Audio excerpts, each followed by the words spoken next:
ขวดก่อนได้ขอเสียงเชื่อด้วยเสียงเชื่อด้วยได้ไปฝนอีกแล้ว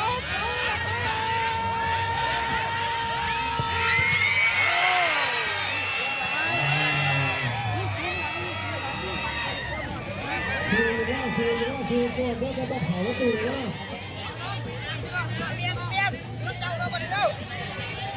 อะไรนี่ก็ไปชมไปเรื่อยๆเรื่อยๆเตะมาเผาก็ตัดเยอะได้โอ้ตัวตีเด็กตัวเด็กต้องพกสองก็ไปสองแต่ตัวเด็กคุณก็ไม่พกเขาจะแพ้ไม่ได้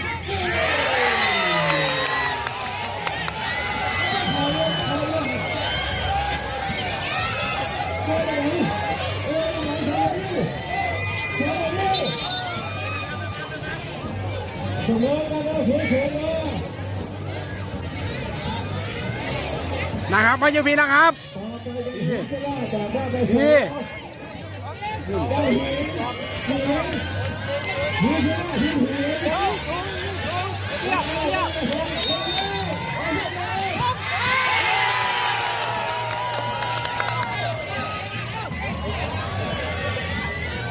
บอกไปเห็นกันเลยเฉยเลยเฉย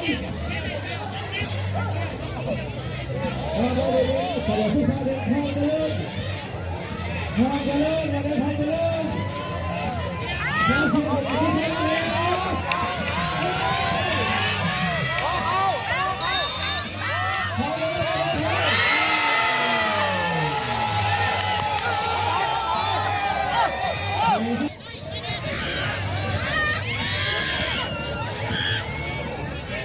ว่าท่านได้พังมาเวียนกูตีตายอยู่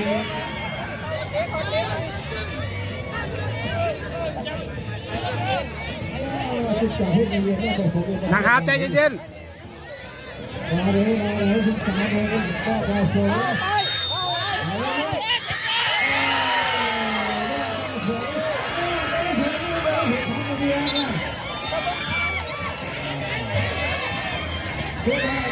ขอเสียงเชียร์จากตัวเชียร์ทุกท่านเลย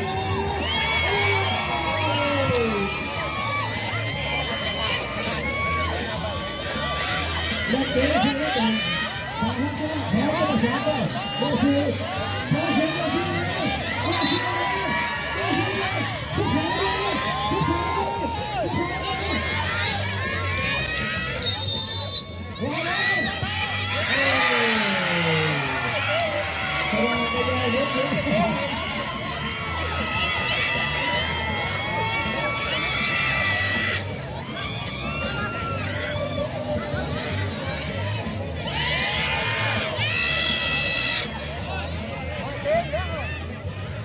ยิ่งกันนะเรือคนยิ่งคนขอเขาขึ้นเลยอาจารย์ดีครับดีครับแต่จะได้ครับเดี๋ยวเดี๋ย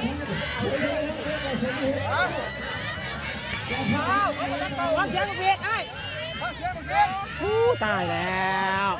โอ้ยมันตักมันเรื่องมันยัดเว้ย